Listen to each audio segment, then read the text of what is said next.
살아계시고 완전하신 하나님 감사합니다. 완전하시기에 우리의 삶을 늘 지키시고 함께 하시는 주님, 우리의 삶이 조금 부족해도, 믿음이 부족해도, 조금은 연약해도 완전하신 하나님께서 이 모든 일들을 다 채워주시고 또한 깨닫게 하시고 함께 하신 주님의 은혜를 감사합니다. 오늘도 우리가 한데 모여 하나님을 예배하며 우리의 삶을 돌아보고 또한 어떻게 어디로 나아가야 할지를 고민하며 생각하는 우리의 내면적인 갈등 속에 하나님의 임재가, 하나님을 향한 마음이 그 깊은 뜻을 온전히 깨닫고 나아가는 예배가 될 수 있도록 인도하옵소서.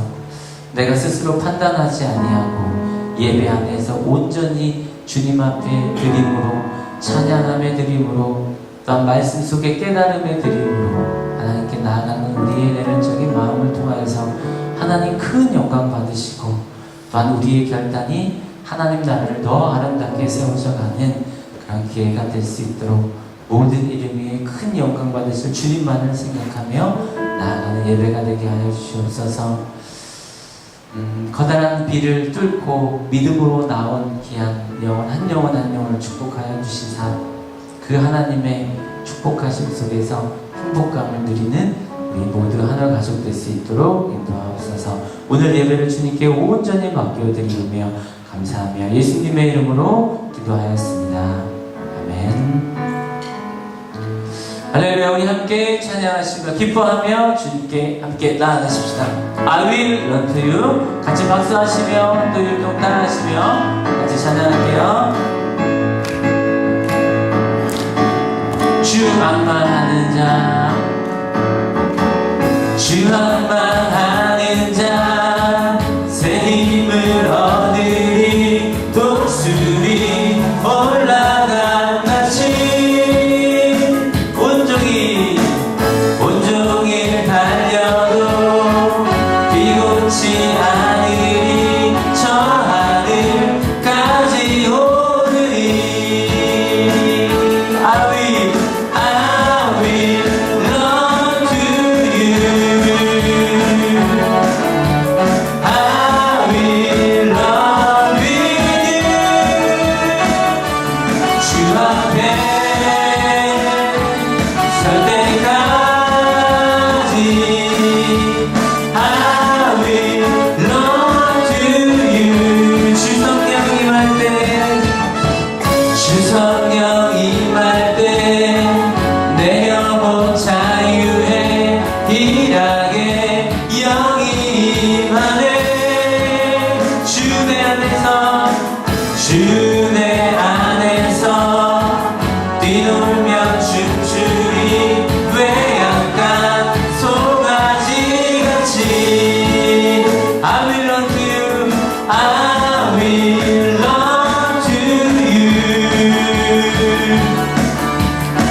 아침에 이렇게 나오다 보니까요. 이렇게 아침에 이제 어린아이들 이제 태우러 이렇게 막 다녔는데요. 비가 정말 많이 왔더라고요. 그래서 도로도 되게 많이 잠기고 해서 오늘 많이들 오시면서 고생하시겠다 생각했어요.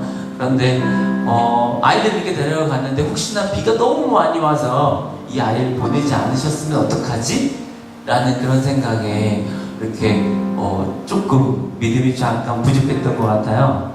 근데 앞에 갔는데 이렇게 작은 아이들이 우산 이렇게 쓰고 그 장대 같은 비에서도 이렇게 가겠다고 기다리고 있는 아이의 모습 보면서 되게 마음이 좋더라고요. 어떤 마음인지 모르겠는데 이렇게 가겠다고. 그리고 또 그 부모님은 교회를 안 다니시는데 우리 아이가 교회 가는 걸 그렇게 좋아한다고 이 조그만 아이가요. 그래서 그 마음이 되게 많이 위로받고 또 힘을 얻고 그런 것 같아요.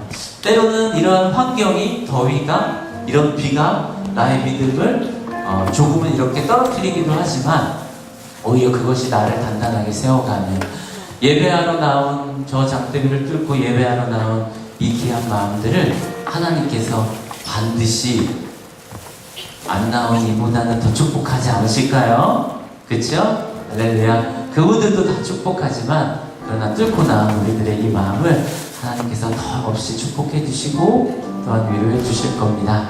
같이 우리 예배하는 가운데 마음 다해 힘을 다해 뚫고 나왔으니 온전히 기쁨으로 또 마음으로 거룩함으로 하나님을 예배하며 나아가십시다. 완전하신 나의 주.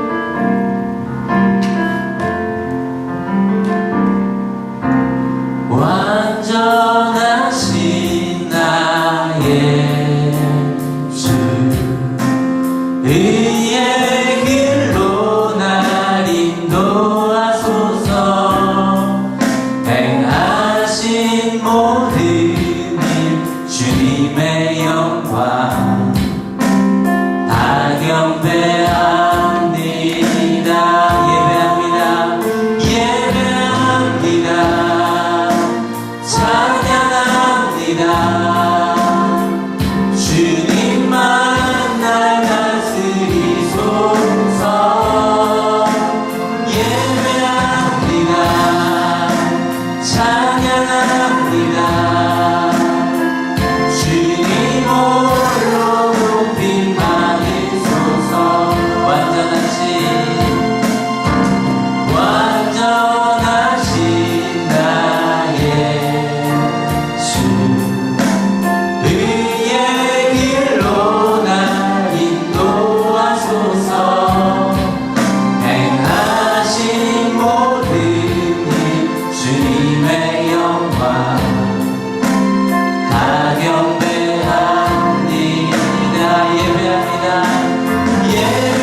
예배할 때 나에게 강함 주신 하나님, 그리고 하나님 앞에 더 힘을 내고 나아갈 수 있도록 힘 주신 하나님, 그 하나님 앞에, 하나님, 저 하나님 주님 앞에 나왔습니다. 힘 주시고 함께 하옵소서. 내 삶의 어려움과 아픔들 다 주님께 내려놓으며 나아갑니다.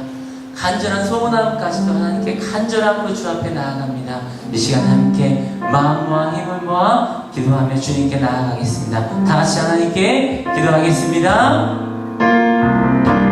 살아계신 주님, 우리의 삶의 모든 것들을 주님 앞에 나아갑니다. 기쁨으로 소망함으로 하나님 온전하신 주님께서 주신 온전한 나의 생에 함께 하시는 주님입니다.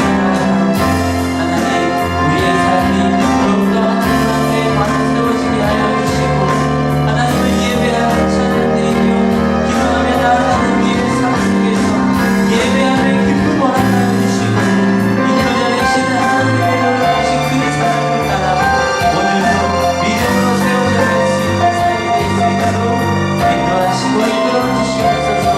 오늘을 살게 하시는 주님, 내일 모레가 하나님의 뜻이 있다면 진실로 믿음으로 하나님 앞에 세워질 수 있는 삶이 될 수 있도록 인도하여 주시옵소서.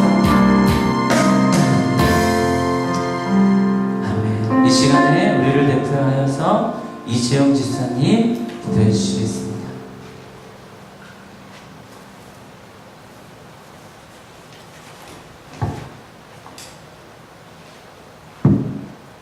네, 고마우신 하나님, 가물어 메마른 땅에 시원한 비를 허락하신 하나님 감사합니다. 이 자리에 함께 모여 하나님을 예배하게 하신 하나님, 그 또한 감사드립니다. 저희들을 자녀로 삼아 주셨고 택한 백성으로 살아가게 하심에 감사드립니다. 하나님, 우리가 해야 할 일들을 알게 하시고 우리가 사랑해야 할 것을 알게 하옵소서. 언제나 주님을 높이고 주님의 뜻을 이루감으로 주님의 칭찬과 사랑을 받는 한올교회 성도들이 되게 하여 주시옵소서. 우리의 눈에 보이는 대로 판단하지 않게 하시고 욕심대로 살아가기보다 주님의 인도함을 따르게 하옵소서. 한올교회에서 여름 성경학교와 수련회를 계획하고 있습니다. 모든 일정을 주관하여 주시고 진행에 헌신하시는 이들에게 지혜를 주시어 은혜를 주시옵소서. 하나님, 오늘 말씀 전하시는 목사님께도 힘을 주시어 영육간의 경감을 허락하여 주셔서 우리에게 전하시는 말씀이 하나님의 말씀이 되게 하여 주옵시기를 간절히 바랍니다. 예수님 이름으로 기도합니다. 아멘.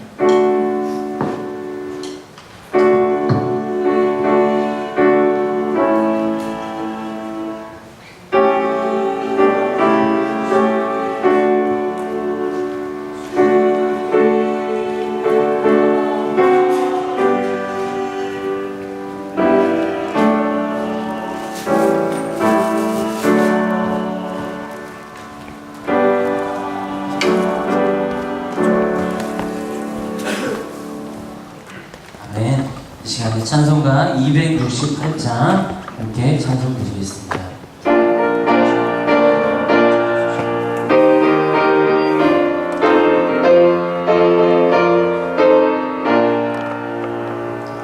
죄에서 자유를 얻게 하는 보혈의 능력, 주의 보혈 시험을 이기고 승리하니 참 놀라운 능력이로다.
서로 인사 나누실 때는 표정이 되게 중요하잖아요. 그쵸? 한 주간도 열심히 살아오시고 함께 이렇게 만나게 해주셨는데 오른쪽 보시면서 잘 사셨죠? 수고하셨습니다. 네, 표정만 하시니까 소리는 안 내시네요. 그죠? 밝게 웃으시면서 잘 사셨죠? 오른쪽에 인사하시면서 또 왼쪽 보시고 당신 때문에 행복합니다. 이렇게. 네, 고맙습니다. 여러분들 표정 속에 주님이 함께 하십니다. 주님을 대신해서 여러분들의 표정하시고 미소하시는 것입니다. 네, 하늘 소식 함께 전하겠습니다. 하늘 소식 우리 청년회가 우리 보금자리라는 주제로 해서 청년회가 청년 수련회 준비하고 있는데요. 보시다시피 이렇게 다양한 그림으로 재밌게 이렇게 표현했는데 즐거운 여정 속에 은혜 안에 거하는 시간으로 준비하고 있습니다. 청년들이 스스로 모여서 또 해야 할 곳에서 의미 있는 이야기들, 은혜 나는 이야기들 같이 함께 준비하고 있는데요. 그 일들을 위해서 같은 마음 품고 기도해 주시고 여러 모양으로 후원해 주시기를 바라겠습니다. 또 우리 청소년들 또한 8월 11일부터 13일까지 이렇게 팔로미라는 주제로 해서 수련 준비하고 있는데요. 우리 김영성 목사님을 초대로 해서 배화여대 교목님이시고 또 어네인팅 설교자이신 우리 초대해서 이렇게 수련회를 함께 합니다. 우리 하늘교회에서 청소년들이 하늘교회에서 진행되니까요. 계속해서 많은 기도와 함께 해주시고 청소년들 많이 올 수 있도록 함께 품어주시길 바랍니다. 한올 여름 행사가 여름성경학교 또 청년부 수련회, 애화예부 수련회를 이렇게 진행되었습니다. 이번 주 지나서 다음 주 토요일 주일에서 여름성경학교 어린아이들 수련회로 진행되어져요. 그래서 아이들 또 요즘에는 또 어린 친구들 많이 전도해서 많이 오고 있거든요. 그래서 더 많은 마음을 품어주시고 도와주시고 함께 해주시길 바랍니다. 무엇보다 많은 기도와 그래서 지지자로 함께 세워주시길 바랄게요. 또한 하늘새 가족 과정이 오늘 3주차 교육이 있습니다. 지난주에 2번 받으셨는데요. 오늘도 함께 교육할 수 있도록 하겠습니다. 하늘 말씀 기도회가 이번 주는 방학입니다. 수요일 저녁 7시, 목요일 오전 11시 각각 모였는데요. 금주는 방학으로 보내도록 하겠습니다. 한올 예배 안내입니다. 주일 오후 예배, 또한 새벽 아침 수요 예배 심야기도회 늘 안내해 드리는 것처럼 참고해 주시고요. 이번 달 심야기도회는 7월 20일 금요일, 돌아오는 금요일 9시에 진행되도록 하겠습니다. 다음 주 예배에 의한 안내입니다. 기도회 김규식 집사님, 또 마음난 해외활동 해외생활 교식지원, 초원회 여러 모양으로 기도해 주시고 또 후원 부탁드리겠습니다. 오늘 혹시 처음 나오신 분 계신가요? 네, 없으신 것 같습니다. 계속해서 많은 자리가 채워지도록 또 보이지 않는 분이 있다면 서로 연락해 주시고 그 마음으로 어떤 일인지 물어봐 주시고 함께 품어주시길 바라겠습니다. 우리가 또 하나님 앞에 모일 수 있도록 이끌어 주시고 보이지 않는 곳에서 우리를 이끌어 주시는 성령 하나님께 감사의 박수로 영광의 박수가 나갑니다. 아멘. 이 시간에 또 기대하는 마음으로 하나님 주신 말씀 봉독합니다. 갈라디아서 3장 21절 말씀 함께 봉독하겠습니다. 시작. 그렇다면 율법은 하나님의 약속과는 반대되는 것입니까? 그렇지 않습니까? 그 중개자가 준 율법이 생명을 줄 수 있는 것이었다면 의롭게 되면 분명히 율법에서 생겼을 것입니다. 아멘. 자, 한올 순간에 인사 찬양하겠습니다.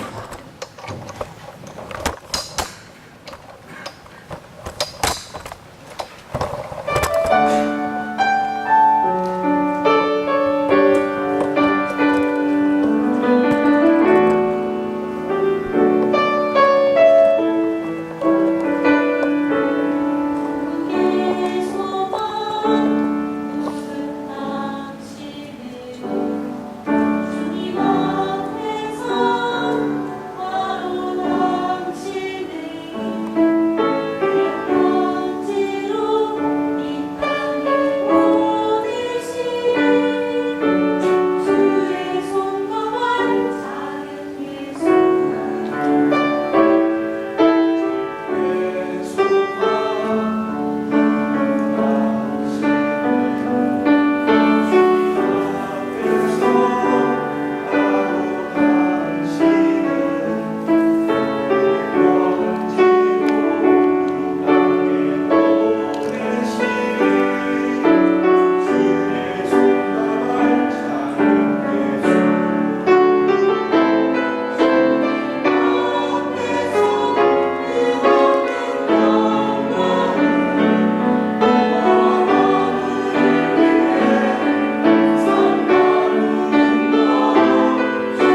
성가대 우리에게 좋은 음악으로 찬양으로 깨닫게 하는데요. 다시 한번 우리 성가대에게 힘찬 박수 부탁드립니다.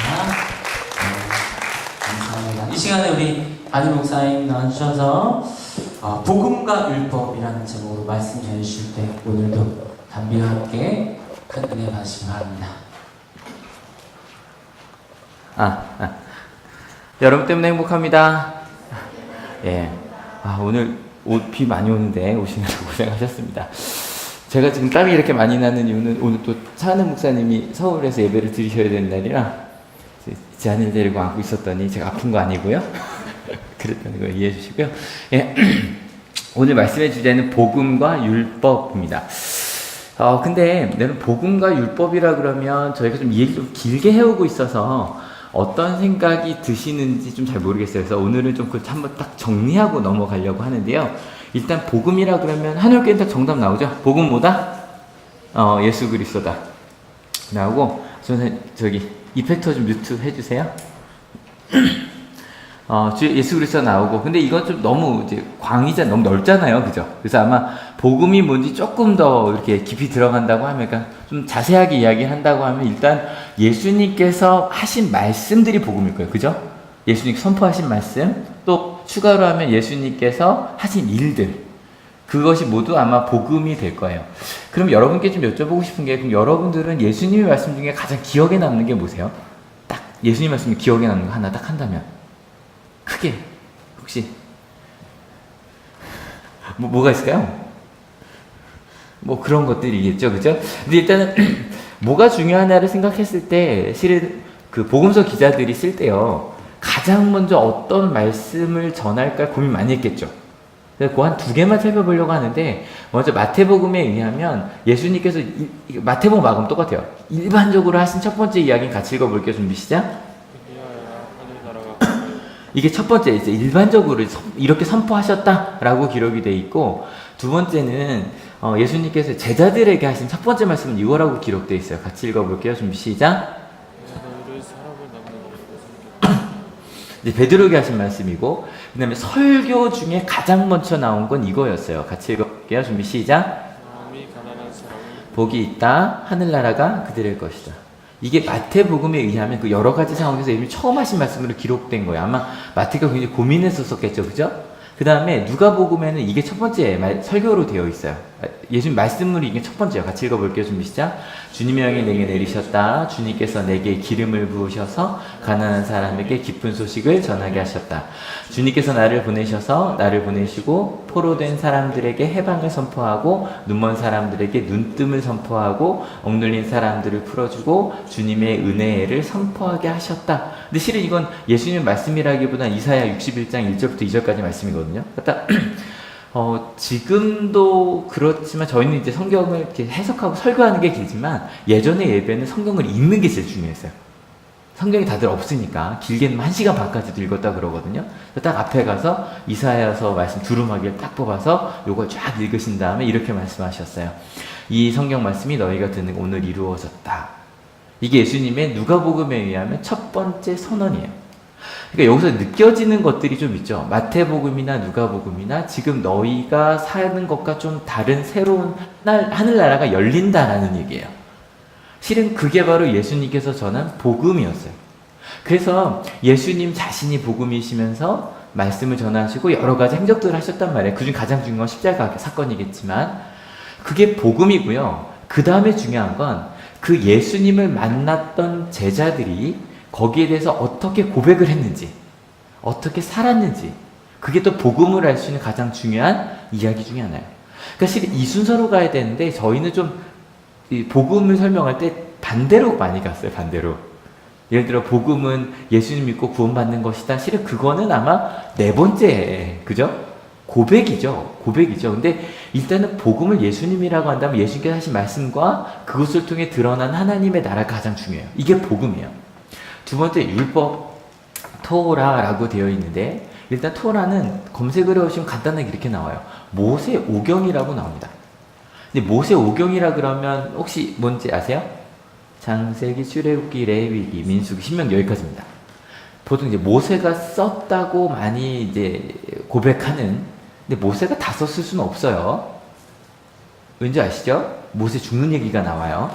그러니까 모세가 다 썼을 수는 없지만 모세 전승, 그러니까 모세로부터 시작된 그런 5가지 책을 그냥 율법이라고 그래서 그냥 신약에서 율법은이라고 나오면 이 창세기, 출애굽기, 레위기, 민수기, 신명기 생각하시면 돼요. 근데 이걸 생각하면 읽어보신 분들은 조금 이해가 안 되시는 부분이 있을 거예요. 이상하다. 창세기는 창조 얘기부터 나오잖아요. 그게 어떻게 율법이 되지? 우리가 생각하는 율법은 뭐 대한민국 헌법 1장이죠. 시작. 대한민국은 민주주의 공화국이다. 그 다음에 모든 주권은 뭐 이게 1조이랑 이렇게 나가잖아요. 그러니까 그런 것을 우리는 그 법이라고 생각을 하는데, 근데 율법에는요, 이 5가지에 나오는 기본적으로 여러 가지 이야기들도 다 율법 반 가운데 들어가요. 그리고 요즘 민수기 이렇게 큐티하시면서 아시겠지만 이야기와 율법이 번갈아 가면 나오죠. 그러니까 이야기 자체에도 무언가 전하는 메시지가 있어요. 그래서 그런 것들을 다 이제 율법이라고 이야기를 했던 거예요. 그리고 이 토라라는 단어의 기본적인 뜻은 원래 가르침이에요. 가르침. 그래서 이 이야기 속에 가르침이 있죠. 그죠? 이야기 속에 그 가르침들을 다 토라라고 불렀어요. 그리고 실은 여러분 이제 탈무드라는 거 많이 아시잖아요. 탈무드라는 게 그 토라를 다양하게 해석을 한 거예요. 주석을 한 것들이에요. 그래서 이 탈무드는 어찌 보면 그 복음에서 중요한 부분 중에 하나가 제자들의 고백이라고 그랬잖아요. 마찬가지로 이스라엘이 그 율법을 어떻게 해석했고 어떻게 살아왔는지에 대한 역사가 들어있는 게 율법이에요. 다 포함해서. 이게 율법이에요. 그래서 복음과 율법을 좀 그냥 간단하게 비교를 하자면 복음은 예수 그리스도고 근데 율법은 뭐다? 모세 오경이에요. 그러니까 성경이에요. 성경. 율법이라고 하면 성경이에요. 우리 자꾸 율법이라고 그러면 뭐 안식일에 뭐 하면 안 된다. 이게 아니에요. 창세기, 출애굽기, 레위기, 민수기, 신명기, 하나님이 세상을 창조하셨다. 이게 율법이에요. 그렇게 생각하셔야 되고요. 왜냐면 지금도요, 뭐 우리 기독교는 아니지만 그 이슬람 있잖아요. 근데 이슬람의 종주국이 어디죠? 사우디아라비아. 사우디아라비아의 헌법이 꾸란이에요. 코란이라 말보다 이제 꾸란이 맞아요. 그래서 꾸란이에요. 그래서 그 거기는 우리 헌법학자들이 있는 것처럼 사우디아라비아의 법학자들은 그 꾸란을 연구해요. 그러니까 그 이야기 자체도 그냥 법이 될 수 있는 거예요. 이렇게 이해를 해주세요. 그러면 복음에는 예수님의 말씀과 행적들이 기본적인 거고, 그 다음에 율법에는 그 창세기부터 나와 있는 그 이야기와 규례들이 율법이에요. 그래서 보통 신약의 시작이 뭐로 시작하죠? 복음서들로 시작해요. 마태, 마가, 누가, 요한복음. 예수님의 이야기로 시작하고 마찬가지로 구약의 시작도 창세기, 출애굽기, 레위기, 민수기, 신명기, 모세로 시작을 하는 거예요. 그리고 나서 성경의 그 뒷부분 뭐로 이어지냐면 그 복음이 어떻게 사라졌는지에 대한 이야기들, 서신서들이 이야기가 되고 사도행전 나오고 마찬가지로 모세 오경이 어떻게 실제로 이루어졌는지에 대한 역사서와 예언서가 나오는 거예요. 이게 성경 전체인 거예요. 그러니까 신약의 핵심은 뭐다? 복음이고 구약의 핵심은 율법이에요. 그러니까 이 의미로서 율법이에요. 그래서 우리가 보통 신약과 구약을 이야기할 때 그래서 율법과 뭐 어디는 이제 예전의 전통에서 구약이랑 신약을 같이 읽었어요. 예배 때. 그래서 2가지가 연결된다라고 봤는데 요즘에 갈라디아서 읽으시면서 좀 이런 생각 들지 않으세요? 그럼 신약과 구약이 좀 싸우는 것처럼 느낌 들지 않으세요? 율법이랑 복음이 좀 문제가 있는, 서로 좀 부딪히는 것처럼 느껴지지 않으세요? 실은 거기에 대한 대답 중에 하나가 오늘 본문이었어요. 같이 읽어볼게요. 준비 시작. 그렇다면 율법은 하나님의 약속과는 반대되는 것입니까? 그렇지 않습니다. 그 중개자가 준 율법이 생명을 줄 수 있는 것이었다면 의롭게 됨은 분명히 율법에서 생겼을 것입니다. 실은 솔직히 갈라디아서 조금 어렵죠. 재미도 조금 덜한 것 같고, 근데 여러분 좀 잘 따라와 주셔야 돼요. 저도 갈라디아서 하면서 자꾸 이렇게 뭐 신학에 대해 설명한 느낌이 좀 드는데, 한옥께 아마 여기 좀 필요한 부분인 것 같아요. 근데 여기서 보면, 그러면 이해하는 거야. 율법이 하나님의 약속과 반대가 되는 거냐. 근데 이 뒷부분은 해석은 안 하려고 해요. 왜냐면 이건 모세 이야기를 해야 되는데, 저희한테 모세가 그렇게 중요하지 않기 때문에. 근데 실은 이제 모세 이야기 제가 좀 띄워놓고 가려고 하는데 간단하게 적어요. 율법은 의롭게 할 수 없다는 얘기를 하려는 거예요. 뒷얘기는. 그 요거는 이제 넘어가고요. 근데 여기서 그런데 율법이랑 반대되는 걸 하나님의 약속으로 대비를 시키거든요. 그 이유가 하나님의 약속은 다른 게 아니라 창세기 10장에 나온 하나님의 아브라함과 한 약속이에요. 그냥 쭉 한번 읽어볼게요. 준비 시작. 주님께서 아브라함에게 말씀하셨다. 너는 내가 살고 있는 땅과 내가 난 곳과 너희 아버지 집을 떠나서 내가 너에게 보여줄 땅으로 가거라. 내가 너로 큰 민족이 되게 하고 너에게 복을 주어서 내가 크게 이름을 떨치게 하겠다. 너는 복의 근원이 될 것이다. 너를 축복하는 사람에게는 내가 복을 베풀고 너를 저주하는 사람에게는 내가 저주를 내릴 것이다. 땅에 사는 모든 민족이 너로 말미암아 복을 받을 것이다. 갑자기 뜬구름없이 하나님께서 아브라함에게 이러한 엄청난 약속이죠. 단지 네가 복의 근원이 돼서 큰 민족을 이루는 것만이 아니라 모든 민족이 너로 인해 복을 받다. 엄청난 얘기죠. 이런 약속을 받았어요. 그래서 제가 지난주에 말씀드렸어요. 아브라함의 믿음이란 뭘 믿는 거다? 뭘 믿는 거다? 왜냐면 이 당시는 아브라함 나이가 75세거든요. 아내 나이가 65세고. 아이를 낳을 수 있다 없다? 없다. 근데 낳을 수 있다고 믿고 가는 거. 이걸 조금 더 한다면 하나님의 약속을 정말 있는 그대로 믿는 게 믿음이에요. 그래서 갑자기 바울이 이 약속과 율법을 툭 꺼낸 이유가 뭐냐면 하나님의 약속과 율법을 비교해보면 여러분 약속은 12장에 나오고 창세기 12장에 나오고 율법 특별히 이제 할례가 가장 중요하다고 하니까 할례 17장에 나오거든요. 약속이 먼저예요? 할례가 먼저예요? 약속이 먼저라는 그 얘기를 하고 싶은 거예요. 그 특별히 이 많은 그 뒤에 나온 할례 말고 많은 율법들은 모세에 관련된 건데 모세는요 한참 뒤거든요. 그걸 또 이렇게 설명합니다. 같이 읽어볼게요. 준비 시작. 내가 말하려는 것은 이것입니다.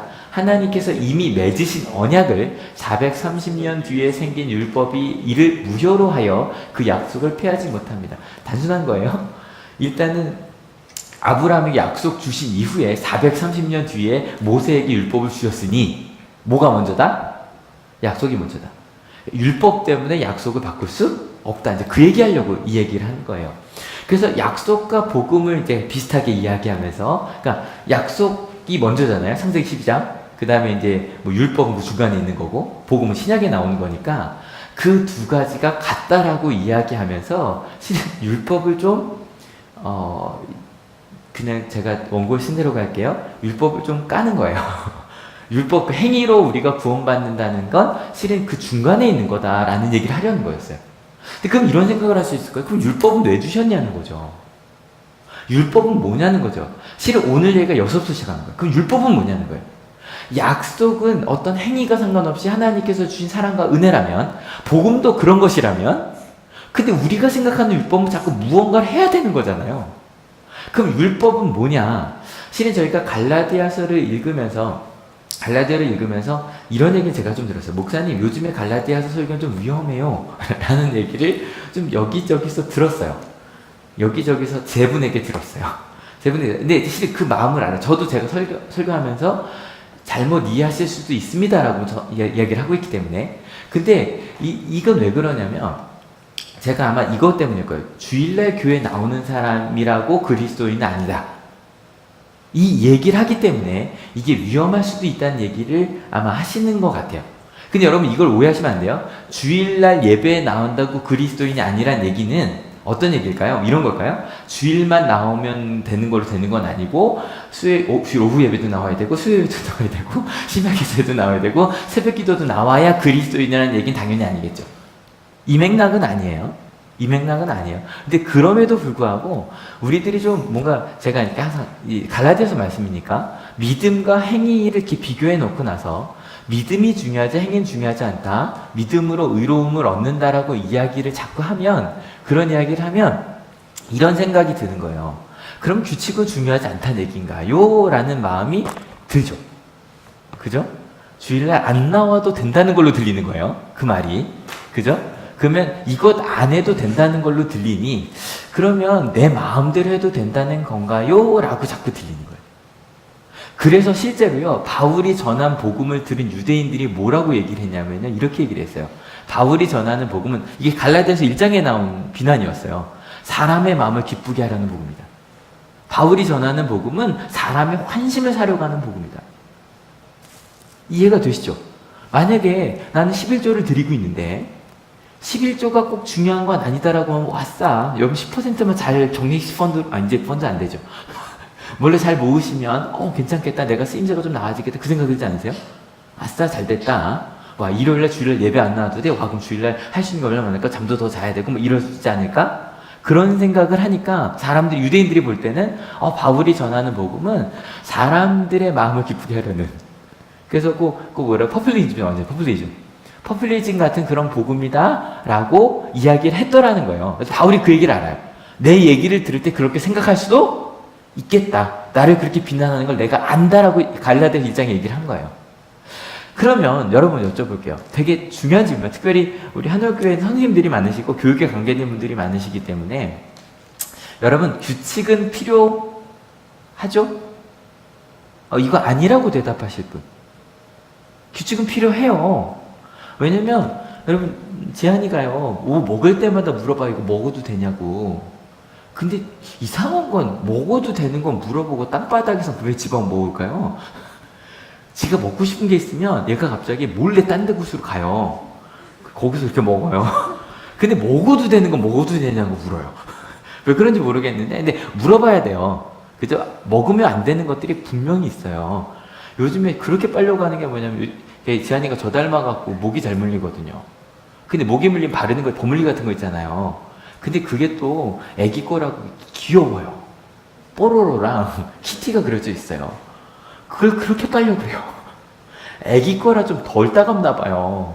근데 하면 안 되잖아요. 그러니까 분명히 규칙이 필요해요. 하면 안 된다는 규칙이 필요해요. 근데 바울은 거기에 대해서 뭐라고 이야기하냐면 아주 단순하게 이렇게 말해요. 규칙이 필요하냐라고 딱 물었더니 바울의 대답은 필요했다예요. 필요했다. 그러면 이제 말씀으로 들어가 볼게요. 준비 시작. 그러면 율법의 용도는 무엇입니까? 율법은 약속을 받으신 그 후손이 오실 때까지 범죄들 때문에 덮쳐주신 것입니다. 그것은 천사들을 통하여 한 중개자의 손으로 제정되었습니다. 단순하게 얘기해요. 범죄가 범죄라고 말하기 위해서. 그러니까 저도 가끔 아무래도 하나니까 오냐오냐 하잖아요. 오냐오냐 하니까 이제 막 목을 막 이렇게 때리기도 하고 막 이래서 막 웃어준단 말이에요. 근데 얘기하죠. 나한테는 해도 돼. 또 딴 사람한테 하면 안 돼. 그건 아니야. 그리고 이제 딴 데 가서 이렇게 뭐 식당에서 치면 또 차은혜 목사자가 굉장히 귀에 민감하기 때문에 소리에 절대 못 치게 하거든요. 그거 알려줘야죠. 그죠? 그러니까 그게 잘못인지 모르고 하니까 그런 것에 대해서 율법은 잘못이라고 알려주더라는 거예요. 여러분 교회 처음 다니셨을 때 어떤 타이밍이 오냐면 되게 하나님이 나 사랑하신다는 말이 좋다가 갑자기 그럼 내가 잘못한 게 되게 많았네라고 깨닫게 될 때 있으시죠. 그때가 좀 힘들거든요. 근데 왜냐면 성경 읽다 보니까 그거 어떠셨어요? 제가 자주 인용하는 거예요. 친구를 바보라고만 하면 너는 지옥불에 빠질 거다. 안 무서우셨어요? 아니 바보라고 하면 안 되네 뭐 이런 것부터 시작해서 좀 판단하지 말아라 이런 말들 있잖아요. 마음으로만 뭐 이런 얘기들 있잖아요. 그러니까 실은 그것이 잘못된 줄 몰랐단 말이에요. 그러니까 전 가끔 그 교회에 앉아있을 때 재밌는 게 애들이 막 가서 지들끼리 얘기하다가 욕을 꼭 해요. 욕하고는 한 애가 그래요. 야! 넌 교회 와서 욕하냐? 그럼 제가 일어나서 얘기하죠. 밖에서는 해도 되냐? 제가 그러거든요. 근데 아무튼 그러면 이게 하면 안 되는 거구나라고 알아가는 것만으로도 율법의 첫 번째 역할이에요. 두 번째 또 읽어볼까요? 준비 시작. 그리스도께서 오실 때까지 우리에게 개인교사 역할을 하였습니다. 그것은 우리로 하여금 믿음으로 의롭다고 하심을 받게 하시려고 하는 것입니다. 이 개인교사라는 게 아마 교회를 좀 오래 다니신 분들은 되게 이상한 단어가 옛날 개혁성경에 있었거든요. 기억나세요? 몽학선생이라는 말이 있어요. 개혁성 몽학선생이라고 되어 있었고 몽학선생이 몽학이 아이들이 배우는 게 몽학이래요. 몽학. 그리고 요게 이제 그 개혁 성경을 개정한 개혁 개정에는 초등 선생이라고 되어 있고 새 번역에는 이제 개인 교사라고 되어 있는데 이게 뭐 원어로 파이다 고고스라고 되어 있는데요. 이런 뜻이래요. 소년 보호자, 아이를 학교에 데려다 주는 노예의 가정 교사래요. 그러니까 딱 어느 정도 역할이냐면 이 주인의 아들을 데리고 이제 뭐 도련님 하면서 학교까지 데려다 주고 준비물 챙겨주고 또 끝나고 나면 데리고 오고 숙제 같이 봐주고 그 정도 역할을 하는 소년 보호자 가정교사. 가정교사도 뭐 대학 보내려고 하는 가정교사 정도가 아니라 산수 정도 가르쳐 줄 수 있는. 요즘 산수라고 안 하죠. 초등학교부터 수학이죠. 죄송해요. 국민학교를 다녀서 아무튼 그래서 그러니까 그 정도가 이 개인 묘사인 거예요. 그러니까 바울이 생각할 때 율법은 그 정도 역할, 초등학교 정도를 도울 수 있는 정도의 역할이 율법인 거예요. 좀 더 읽어볼까요? 준비 시작. 그러나 성경은 모든 것이 죄 아래에 갇혀 있다고 말합니다. 그것은 약속하신 것을 예수 그리스도를 믿는 믿음에 근거하여 믿는 사람들에게 주시려고 하는 것입니다. 제가 단어가 좀 어려서 툭툭툭 넘어가는 거예요. 중요한 것만 보시면서. 근데 문제는 우리가 그렇게 율법의 도움을 받아서 초등학교를 다니는, 초등신앙을 배우는데 모든 것이 죄 아래에 갇혔다. 갇혔다는 건 뭐냐면, 여러분 어때요? 항상 기뻐하라고 하셨으니까 기뻐하죠? 불평하지 말라고 했으니까 불평이 안 나오죠? 아니죠. 그죠?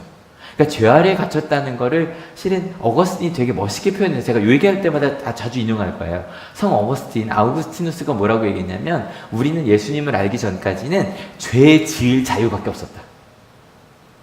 그러니까 자유가 있긴 했는데 죄 지을 자유. 그러니까 뭐냐면 욕할 자유, 미워할 자유, 그 다음에 거짓말할 자유밖에 없었다. 여러분 애기들이 거짓말 한다면서요. 근데 지한이는 말을 못하는데도 거짓말하는 게 보여요. 거짓말하는 게 보니까 아까 그런 것처럼 안 먹었다고 먹었는데 정말 귀여운 게 이게 애가 뭘 먹으면 이렇게 먹잖아요. 그 먹고 나면 컵 잡고 이렇게 생기거든요. 그리고 자기 안 먹었다고 막 이래요. 그러니까 뻔히 보이죠. 그러니까 그럴 수밖에 없는 거야. 애기들은 거짓말하고 자기는 먹고 싶은 거 먹고 막 이러는 거죠. 그 땅바닥 집어 먹고 막 그러는 거예요. 근데 예수님을 알고 난 다음에 어거스틴 뭐라고 얘기냐면 죄를 안 지을 수 있는 자유가 생겼다고 표현해요. 이 말도 참 괜찮죠? 그러니까 안 미워할 수 있고 용서할 수 있고 사랑할 수 있는 자유가 생겼다는 거예요. 그러니까 그 전까지는 율법의 도움을 받아서 뭐가 잘못인지 알았는데 그렇게 살 수 있었다 없었다? 없었더라는 거죠. 근데 저희가 아까 이렇게 제가 색깔을 표시하지 않은 부분 중에 계속 반복되는 얘기가 뭐냐면 그랬는데 아까 그랬죠? 규칙이 필요하다 안 필요하다? 필요했었다. 언제까지냐면 그 후손, 약속받은 그 후손 예수님이 오실 때까지. 또 그 다음 똑같이 얘기해요. 그리스도께서 오실 때까지 율법이 필요했었다. 그 다음도 그렇게 얘기해요. 약속하신 것을 예수 그리스도를 믿는 믿음에 근거하여 예수님께서 오시면 그 믿음이, 또 얘기죠. 그리스도께서 오실 때까지 믿음으로 의롭다고 하심을 받게 하려고. 그래서 예수님께서 오시면 그 전까지 필요했는데 예수님께서 오시면 그때부터는 율법으로가 아니라 믿음으로 의롭게 되고 또 율법으로가 아니라 믿는 사람들에게 약속하신 것이 주어진다는 거예요. 잘 따라오고 계시죠? 그 다음 말씀 넘어갑니다. 준비 시작. 그런데 그 믿음이 이미 왔으므로 우리가 이제는 개인교사 아래에 있지 않습니다. 더 이상 그 몽학 선생이 필요하다 안 필요하다? 안 필요하다. 근데 여러분 여기서 중요한 건 그 믿음은 계속 이야기하고 있는 갈라디아서 2장 20절에 같이 읽어볼게요. 신생만 시작. 나를 사랑하셔서 나를 위하여 자기 몸을 내어주신 하나님의 아들을 믿는 믿음. 그 믿음으로 더 이상 율법이 필요 없다는 거예요. 여러분 아까 예수님께서 하신 말씀들 이걸 볼 때 여러분 여기서 핵심이 회개하고 따라오고 마음이 가난해지면 복이 있고 그러면 너는 사람 낳는 어부가 되고 너 하늘나라에 들어갈 거다라고 하는 여러분 조건이 아니에요. 여기서 오해하시면 예수님의 말씀을 조건으로 오해하시면 안 돼요. 그러면 여기 나오는 회개해야 하고 예수님을 따라가야 하고 마음이 가난하다는 건 무슨 얘기냐면 우리의 지금 상태예요. 보니까 맞죠? 그죠? 여러분 우리 회개할 필요가 있다 없다? 좀 있어요. 잘못된 길로 가고 있고 그리고 실은 여러분에게 여러분의 삶의 길을 인도해 줄 분이 필요해요? 안 필요해요? 필요해요. 그리고 또 실은 우리 마음이 가난해요. 그죠? 그래서 너희는 그러한데 너희의 상태는 그러한데 그러면 너희 그 상태가 나를 믿으면 예수님을 따라가면 하늘나라에 가까이 있는 하나님 나라에 들어갈 수 있고 사람을 낳는 어부가 될 수 있고 하늘나라를 소유하는 사람이 될 수 있다라고 하는 실은 이게 예수님이 우리를 그렇게 될 거라고 정말로 믿고 계시더라는 거예요. 여기서 갑자기 좀 이렇게 딱 얘기가 확 뛰거든요. 여기 잘 따라오셔야 돼요. 이게 무슨 얘기인지 아시겠어요? 예수님께서요 우리에게 지금 똑같이 얘기하시는 거예요. 2000년과 똑같이 우리는 지금 회개를 해야 될 존재인데 우리는 가까이 있는 하나님 나라에 들어갈 수 있는 사람이라고 예수님께서 믿고 계신 거예요. 믿으십니까? 여러분 베드로, 우리 지난번에도 갈라디아서에서 바울이 베드로 욕하는 거 보셨죠? 그죠? 이선적인 사람이라고. 그런 사람인데 수제자임에도 그럼에도 불구하고 예수님께서 보시되 넌 사람이 나는 어부가 될 거라고 믿으셨고, 우린 지금 옆 사람에게 뭔가를 나눠줄 수 없도록 마음이 가난한데도 풍성한 하나님의 나라를 가질 수 있는 사람이 될 수 있다고 예수님이 믿고 계시다는 걸 믿으십니까? 좀 더 설명해 볼게요. 여기도 마찬가지, 누가복음에 나온 이야기도 마찬가지.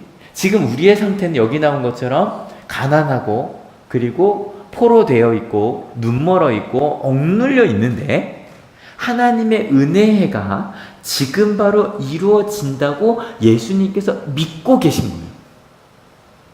그래서 여러분 그 믿음이라는 말 이제 좀 저희가 좀 바꿔야 될 것 같아요. 우리가 교회에서 말하는 믿음이 좀 그 믿음이 아닌 게 많거든요. 이 피스티스라는 단어가 제가 영어로 faithfulness 그 다음에 실은 로열티라고 번역하는 게 가장 정확하다고 얘기를 하거든요. 그러니까 뭐냐면 faithfulness 하면 신실함이에요. 그냥 믿습니다 정도가 아니라 그렇게 사는 거거든요. 로열티는 뭐예요? 로열티. 충성심이에요. 예수님은요, 정말로 우리가 그렇다고 믿고 우리를 사랑하셨어요. 이게 반대 얘기를 좀 더 가면 전달이 될 것 같아요. 지난주에 저희가 저주받을 믿음에 대해서 이야기했어요. 기억하세요? 저주받아야 할 만한 다른 복음을 전하는 믿음이 있었어요. 바로 뭐냐면 뭐뭐를 해야만 혹은 뭐뭐를 하면 안 된 하나님의 사랑을 받으려면 이런 조건이 있다라고 말하는 게 바로 우리가 어리석고 이렇게 꾀임을 받은 잘못된 믿음이라고 이야기를 했거든요. 바울이. 왜냐하면 예수님은 우리가 어떤 상황이 있어도 하나님의 자녀가 될 거라고 정말 믿고 그렇게 변함없이 가셨어요. 믿으십니까? 심지어는 내 앞에서 사람들이 저 사람 십자가에 못 박으라고 손가락질하고 나를 십자가에 못 박고 있는데도 예수님은 그 제사장들까지도 하나님께 돌아올 거라고 믿으셨어요. 믿으십니까? 그것으로 사랑하셨어요.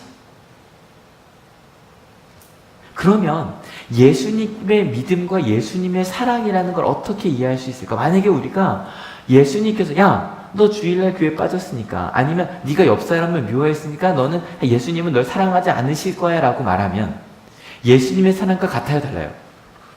그건 다른 거예요. 분명히 다른 거예요. 여러분 이 생각을 해보세요.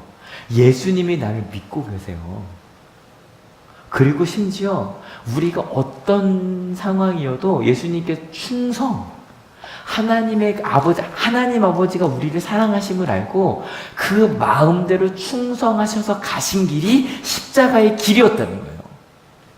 그래서 우리가 어떤 모습임에도 충성하셔서 끝까지 사랑의 일을 가신 분이 예수님이세요. 그리고 하나님 아버지가 예수님만이 아니라 하나님 아버지가 우리를 그렇게 사랑하세요. 믿으십니까? 그렇다면 더 읽어볼게요. 준비 시작. 여러분은 모두 그 믿음으로 말미암아 그리스도 예수에서 하나님의 자녀들입니다. 선포하는 거예요. 그 믿음은 예수님의 믿음이거든요. 하나님의 믿음이거든요. 그 예수님으로 말미암아 우린 하나님의 자녀가 된 거예요. 믿으십니까? 이거 선포예요. 그러니까 제가 제일 아쉬운 게 뭐냐면 많은 크리스찬들이 내가 하나님의 생명책에서 이름이 지워질까 두려워하며 살아요. 두려워하며 살아요. 조금만 잘못하면 야 너 호적파가 라고 말하는 그런 아버지인 줄로 알아요. 하나님. 전 가끔 얘기하지만 제 딸이 지안이가 나중에 그렇게 생각한다면 가슴이 찢어질 것 같아요. 여러분 하나님은 정말로 우리를 사랑하고 믿고 계십니다. 믿으십니까? 그러면 하나님이 우리를 자녀라고 받아들이셨다면, 그리고 그 우리 자녀들이 그 하나님의 나라를 만들 수 있다면 여러분 그 믿음으로 가시겠습니까? 여러분 물어볼게요. 하나님이 우리를 사랑하시고 그리고 믿으시고 우리를 통해 하나님의 일을 이루실 거예요. 믿으십니까? 그럼 이걸 좀 더 그 믿는다는 말을 다른 말로 표현했었죠? 충성하시겠습니까? 아멘 나와야죠. 충성하시겠습니까? 바울이 원하는 건 이거예요. 여러분, 제가 2주간 또 한 번 합시다. 옆에 있는 분을 굉장히 희망과 사랑의 눈으로 보라 그랬죠? 한 번 더 바라볼게요. 옆에 있는 분들을 희망과 사랑의 눈으로 좀 쳐다봐 주세요. 희망과 사랑의 눈으로 엄청난 훌륭한 하나님의 나라를 이룰 사람으로 바라봐 주세요. 충성되게. 어느 정도의 충성인 줄 아세요? 그 사람이 나를 미워하고 있어요. 바울이 그런 일을 당했거든요. 고린도 교회에서. 내가 사랑하는 교회에서 나가라고 쫓겨났는데도 고린도 전서를 읽으면 바울은 끝까지 고린도 교인들을 믿고 있어요. 충성되게. 하나님의 사랑이 그러하기 때문에. 여러분, 우리 부모의 사랑은 때로 충성되지 않을 때도 있어요. 그죠? 정말로 자녀가 미울 때 있으시죠? 근데 하나님의 사랑은 변함없이 우리를 향해 있어요. 믿으십니까? 그 사랑을 믿기에 내 옆에 있는 사람을 충성되이 사랑하는 거예요. 여러분, 바울이 원하는 게 그거예요. 여러분, 계속 보여드려요. 예수님이 우리를 믿고 계세요. 믿으십니까? 그랬기 때문에 사랑하실 수 있는 거예요. 제가 가끔 얘기하는 얘기잖아요. 나 같은 걸 왜 사랑하죠? 믿기지 않지 않으세요? 나 같은 걸 어떻게 사랑하죠? 혹은 하늘교회는 이분은 안 계시죠? 날 사랑하실 수밖에 없지. 우리 하늘교회는 그거 없잖아요. 내가 권사되고 내가 장로되고 내가 목사되고 목회자 돼야지 어떻게 나 같은 사람을 안 시켜? 하늘교회는 그런 분들 안 계시잖아요. 그러면 여러분, 그 예수님의 사랑이 그렇게 우리 가운데 온다는 걸 알면, 여러분, 이 예수님의 사랑에 충성되었다는 걸 알면 이때 무언가가 해결이 되냐면, 뭐가 해결이 되냐면, 우리가 진짜 예수님을 믿고 있는가를 다시 물어볼 수 있어요. 우린 정말 예수님 믿는가? 내가 옆 사람을 어떤 상황에도 불구하고 하나님의 사람으로 믿고 사랑하고 있으면 예수님 믿고 있는 거예요. 근데 그럴 수 없다면 실은 우리가 예수님을 안 믿고 있는 걸 수도 있는 거예요. 실은 월요일날 서울에 이제 한 교회 가서 동대문 지방 교사 대학을 진행하고 왔어요. 근데 그 목사님이 그러시는 거, 이 목사 막 이 얘기 저 얘기 하시면서 너무 안타까워. 왜요? 그랬더니 지방에 너무 속상해. 뭐가 속상해요? 그랬더니 뭐 부흥회나 이런 걸 해도 예를 들어 이제 저 감리교에서 전도 되게 열심히 말하는 목사님이 계세요. 그래서 그 목사 못 불러? 왜요? 그랬더니 그 목사면 전도해야 되잖아. 그래서 다들 부르지 말자 그래. 그 다음에 말씀 많이 읽자는 목사님 못 불러? 왜요? 그랬더니 그분 오시면 성경 읽자고 해야 되잖아. 그래서 목사들이 싫다 그래. 이게 왜 그러냐면 동대문 지방이 서울에 사시면 알지만 지금도 옛날 사시던 분들이 그대로 사는 곳이에요. 크게 안 바뀌었어요. 그러다 보니 그러는 거예요. 목사님도 오래 그곳에 계시다 보니까 특별히 새롭게 뭔가 새로운 일을 시작하자 하기보다 그냥 꾸준히 그냥 살던 대로 했으면이라는 분위기가 있다는 거예요. 동대문 지방 자체가. 그냥 지금 다 웬만큼 벌이도 되고 11조도 다 들어오고 하니까 그냥 그대로 간다는 거예요. 그래서 자기가 이렇게 막 교사대학 하자 그래도 다 싫다 그런대요. 모이겠냐고. 안 모일 거라고. 안 모일 거라고. 바뀔 수 있는데. 그래서 실은 가서 제가 은혜로워서 이거 좀 찍었거든요. 그 목사님이 요 목사님이세요. 서승진 목사님이라고 나중에 꼭 저희 교회도 한번 모시고 싶은 목사님이시거든요. 근데 서승진 목사님이 제가 요거 왜 찍었냐면 여기가 아들이고 여기가 딸이에요. 목사님 아들이랑 딸이에요.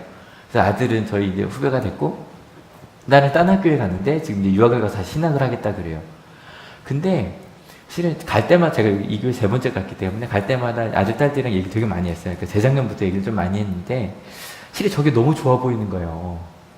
아버지가 앞에서 찬양 인도도 아니고 옆에 싱어로 서신 거예요. 자꾸 화음을 넣으시더라고요. 화음을 자꾸 넣으시고 막 그러시는데 근데 그 옆에 아들이랑 딸이 아버지와 똑같은 마음으로 찬양을 하고 있는 모습 되게 멋있지 않으세요? 좋지 않으세요? 좋아 보이지 않으세요? 근데 실은 목사님은 정말로 믿으시는구나. 실은 서승진 목사님이 제일 열심히 하시는 게 뭐냐면 말씀 읽자는 거거든요. 말씀 묵상하자는 거거든요. 근데 주변에서 그런데요. 자꾸 목사님한테 그럼 그렇게 지금 이 교회 담임 목사에서 7년 동안 말씀 읽어서 성도가 늘었냐고. 안 늘었으니까 성공 안 한 거 아니냐고. 근데 저도 믿는 게 여러분 빨리 성장하지 않아요. 사람은. 말씀이 정말 우리 가운데 역사합니다. 믿으십니까? 근데 그 얘기를 한참 나누고 나서 이제 찬양을 하는데 이 찬양을 하는데 솔로를 하시는 거예요. 소리 좀 나고 있어. 컴퓨터 전자칠판.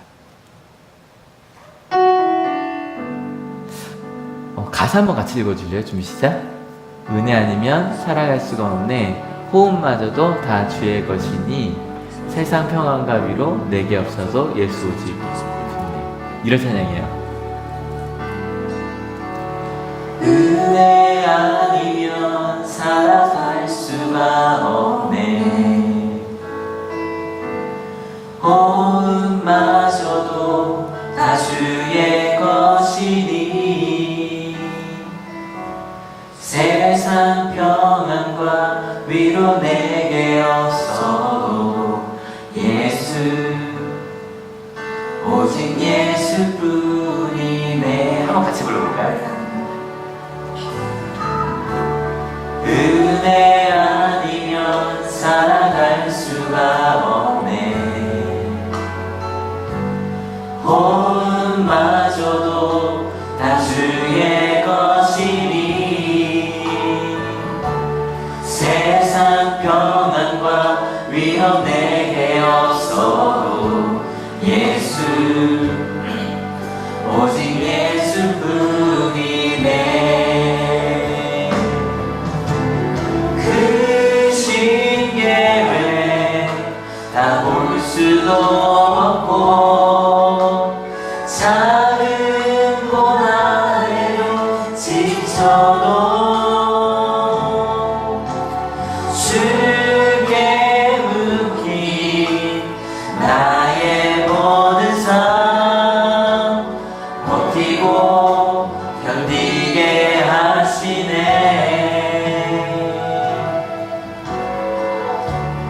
은혜 아니면 살아갈 수가 없네. 나의 모든 것 다 주께 맡기니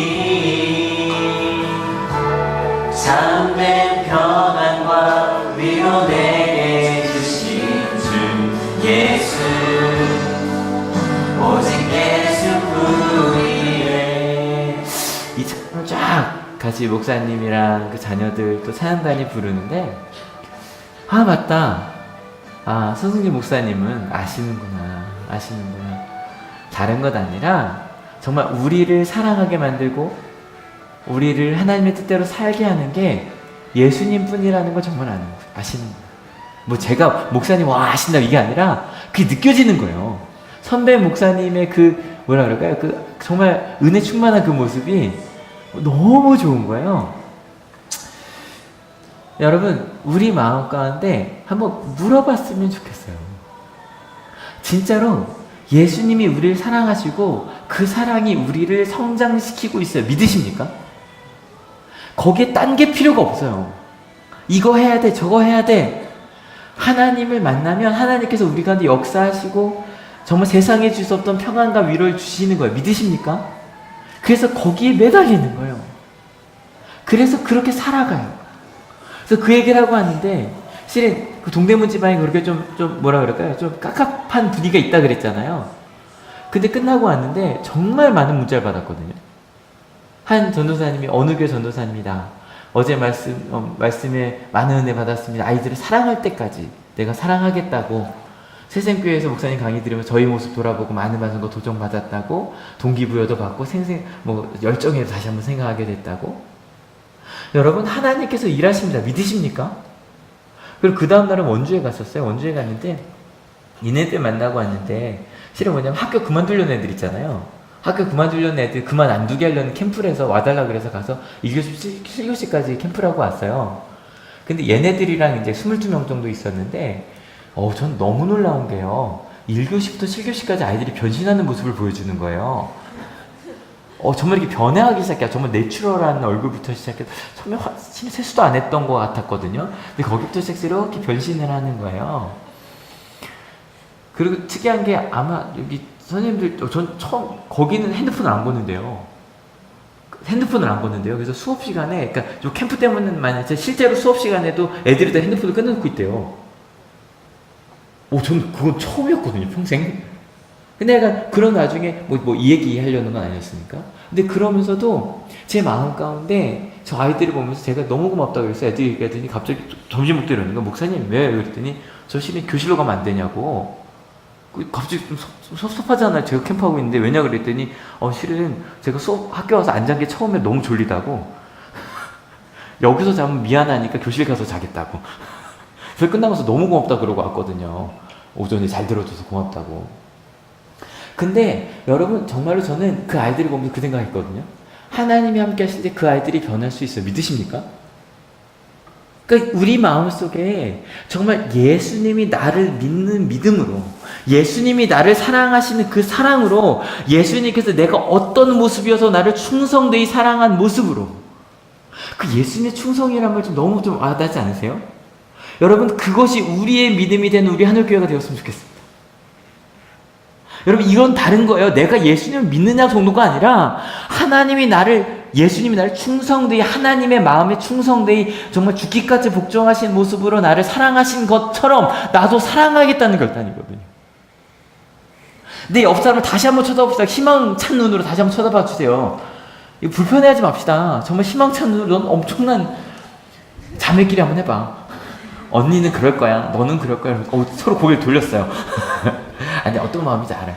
그 마음으로 정말 나의 믿음이 하나님을, 예수님이 날 그렇게 사랑하신 믿음으로 나도 믿고 옆 사람을 사랑하겠다고, 나도 그렇게 충성되이 살겠다고. 방향은 좀 다를 거예요. 여러분 오해하지 마세요. 이게 365일 24시간 조금도 실수하지 않고 살아가자는 얘기는 아니에요. 무슨 말인지 아세요? 조금도 실수하지 않고 살자는 얘기는 아니에요. 그게 아니라 진짜로 하나님이 나를 그렇게 믿는 것처럼 나도 나를 믿고 살아가는가.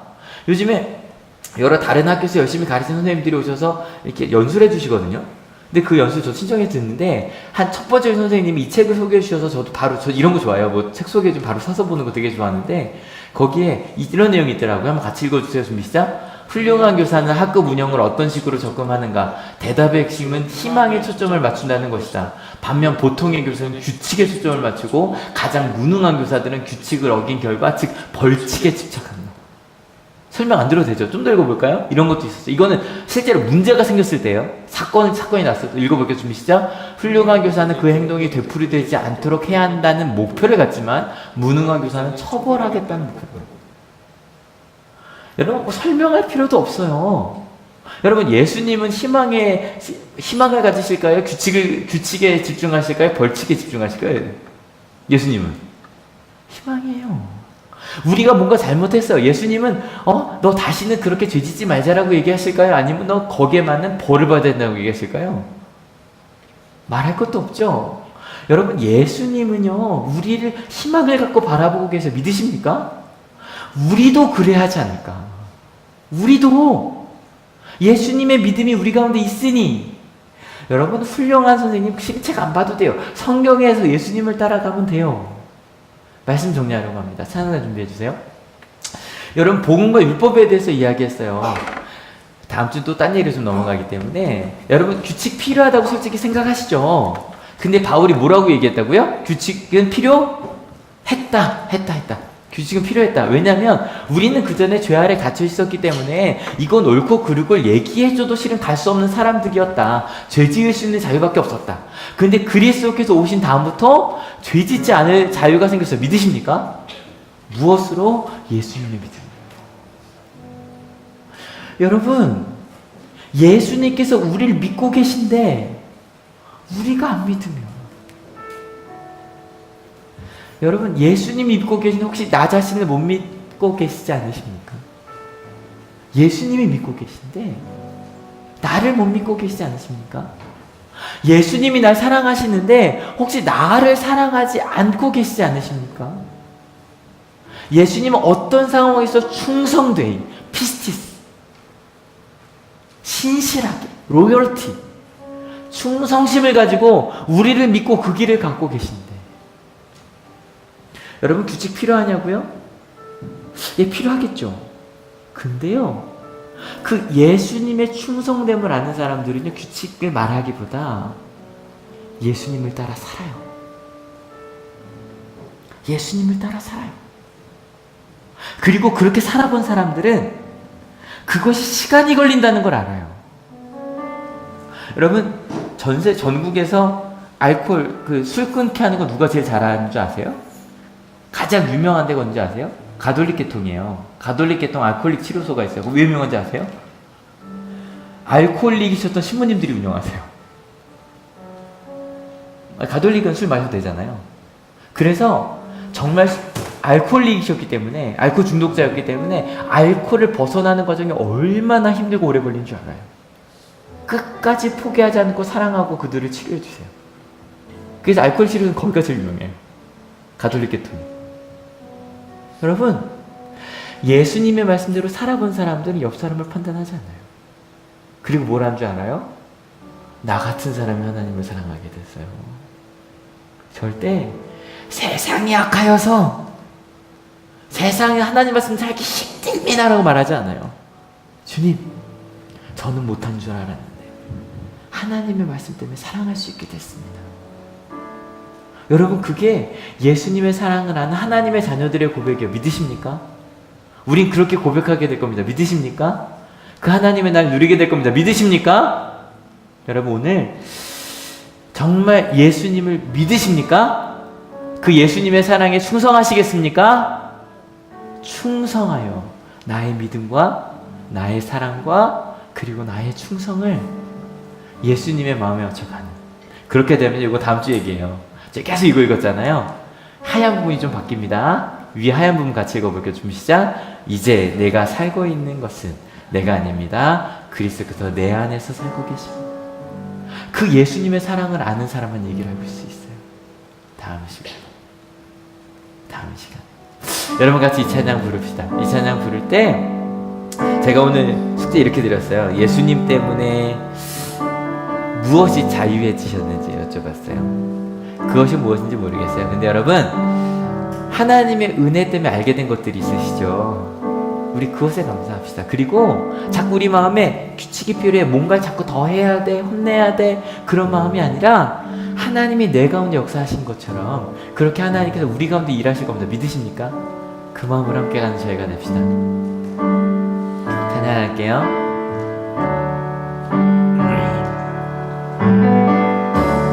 은혜 아니면 살아갈 수가 없네. 돈마저도 다 주의 것이니 세상 평안과 위로 내게 없어도 예수, 오직 예수뿐이네. 다시 고백합시다. 은혜 아니면 살아갈 수가 없네. 돈마저도 다 주의 것이니 세상 평안과 위로 내게 없어도 예수, 오직 예수뿐이네. 그 신계획 다 볼 수도 없고 작은 지쳐도 주께 맡긴 나의 모든 삶 지고 견디게 하시네. 은혜 아니면 살아갈 수가 없네. 나의 모든 것 다 주께 맡기네. 참된 평안과 위로 내게 주신 주 예수, 오직 예수뿐이네. 한 번 더 고백합시다. 은혜 아니면 살아갈 수가 없네. 나의 모든 것 다 주께 맡기니 참된 평안과 위로 내게 주신 주 예수, 오직 예수뿐이네. 여러분 혹시 이 바울이 이야기하는 이 갈라디아서의 그 뜨거운 마음이 좀 느껴지셨으면 좋겠어요. 느껴지셨을 거라고 믿어요. 자꾸 사람들이 이거 해야지 저거 해야지 라고 자꾸 그런 짐을 지우려고 할 때 아닌데 예수님의 사랑이면 충분한데, 예수님의 사랑이면 충분한데, 그 사랑 때문에 나는 조금도 벗어나지 않고 예수님의 사랑 가운데 왔는데, 나는 그 사랑으로 끊임없이 예배하면서 왔는데, 그것이 가장 좋은 것임을 알고 선택하여 왔는데 왜 자꾸 다른 걸 주려고 할까? 그래서 바울이 이렇게 이야기하고 있는 거거든요. 여러분 혹시 이 가운데는 그 예수님이면 충분합니다. 정말 예수님의 은혜로 내가 그렇게 살게 되었습니다. 내가 어떤 상황에서도 예수님이 충성하듯 날 사랑하여 주신 것을 알기에 나는 내 옆에 있는 사람을 끝까지 그 희망을 잃지 않고 하나님이 함께 내 옆에 있는 사람과 나와 함께 하시는 믿고 난 그렇게 사랑하고 있습니다. 그랬더니 그렇게 되었습니다. 그렇게 고백하시는 분들도 있을 거고요. 어떤 분들은 아직 잘 모르겠는데 아직도 하나님은 사랑하지 않으시는 것 같은데 저 사람 안 될 것 같은데, 그럴 때 여러분 두 번째 시라면 하나님 저요 예수님께서 내게 가신 그 희망을 저도 갖게 해달라고 같이 기도해 주시고요. 첫 번째 시라면 하나님 감사하다고, 하나님이 나를 이렇게 바꾸신 것처럼 아름답게 살게 하신 것처럼 하나님이 그렇게 하실 것을 믿는다고, 오직 예수의 은혜면 가능하다고, 예수께서 오셨으니 규칙도 필요 없어졌다고, 이제 내가 더 이거 하면 뭐 복받고 아니면 벌받는 것 때문에 사랑하는 것이 아니라 예수님께 나 사랑하신 것 때문에 나 사랑하고 있다고, 그것에 감사할 수 있는 우리 한올교회가 되었으면 좋겠습니다. 같이 기도하시겠습니다. 하나님, 사랑의 조건이 필요 없음을 알게 하셨으니 감사합니다. 무엇을 받아야 사랑하고 벌 받을까봐 내가 잘못된 행동을 하지 않는 그런 사랑이 아니라 예수님의 사랑을 아는 이들은 압니다. 정말 하나님의 사랑이면 됩니다. 하나님의 사랑이 정말 불가능해 보이는 것들을 가능하게 하시는구나. 하나님 정말 우리 가운데 그렇게 역사하시는구나. 하나님 그 하나님의 사랑을 알게 희망을 주는 우리가 되게 하여 주옵소서. 심판을 선포하는 이가 아니라 규칙을 선포하는 이가 아니라 예수님 가장 좋은 선생이셨던 것처럼 그 희망을, 그 사랑을, 그리고 그 하나님의 나라를 선포하는 우리 한국교회가 되게 하시고 우리 삶이 되게 하시고 나를 바라보는 시선, 옆 사람을 바라보는 시선이 되게 하여 주시옵소서. 주님, 우리 가운데 끊임없이 너 혼날 거야 라고 이야기했던, 세상에 나온 책에서도 가장 나쁜 교사가 하는 일들이 꼭 하나님이 하신 일이냐 그렇게 말했던 그런 연약한 우리의 신앙을 알게 하시니 감사합니다.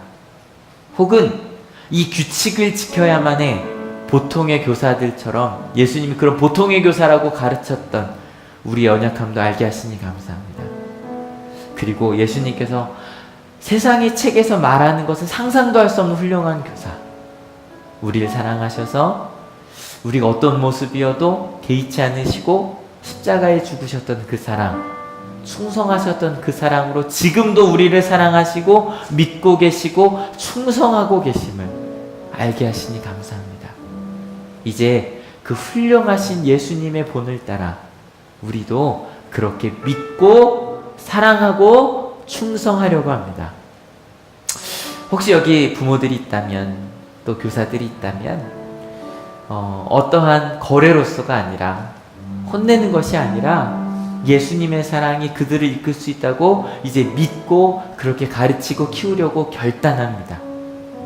아직 나를 사랑하지 못하는 일이 이곳에 있다면 하나님의 사랑으로 나를 정말 믿는다고, 나를 사랑하겠다고, 옆 사람 믿고 사랑하겠다고 희망을 갖겠노라고 결단합니다. 왜냐하면 예수님께서 우리를 그렇게 믿어주고 계시기 때문입니다. 하나님, 한올교회가 그런 교회가 되었으면 좋겠습니다.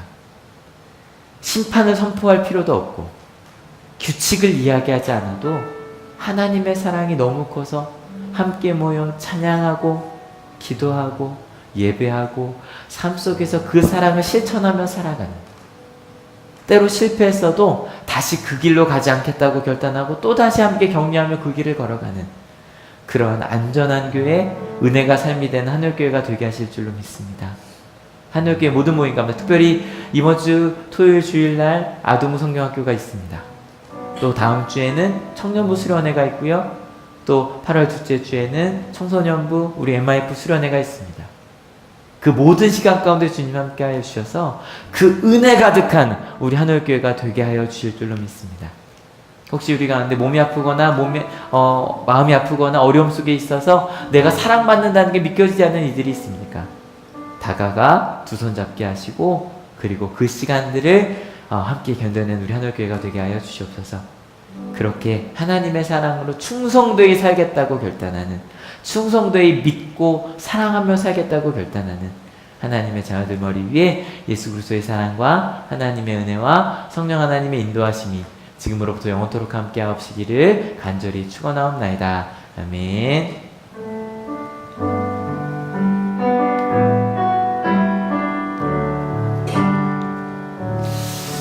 네, 전도사님 아까 청년부 거 못 봤죠?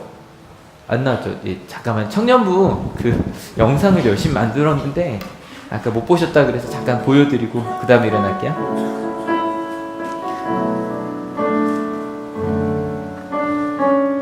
넣었는데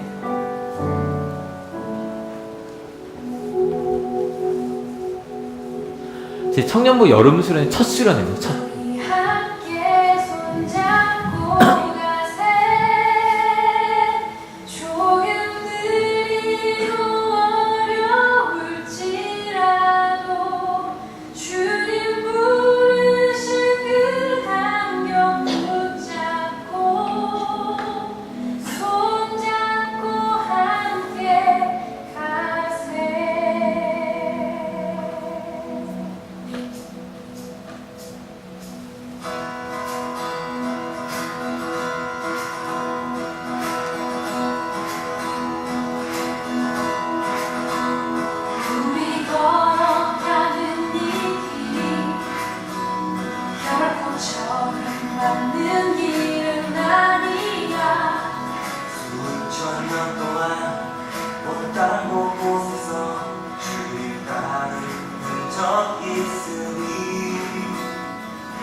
네, 청년부 수련회 우리 여름 행사에서 많이 기도해 주시고요.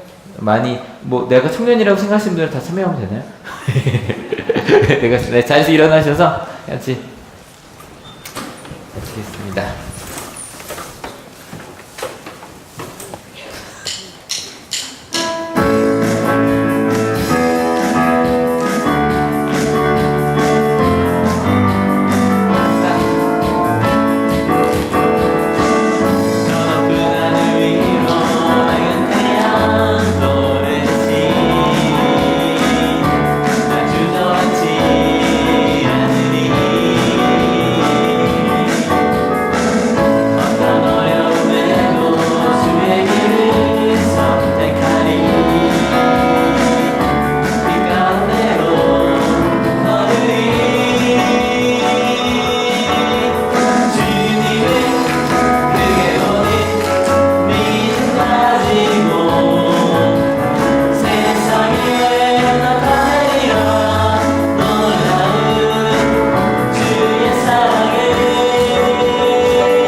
영광의 박수가 쳐주면 아멘. 자, 옆에 인사합시다. 작아서 그리스도의 복음을 전합시다.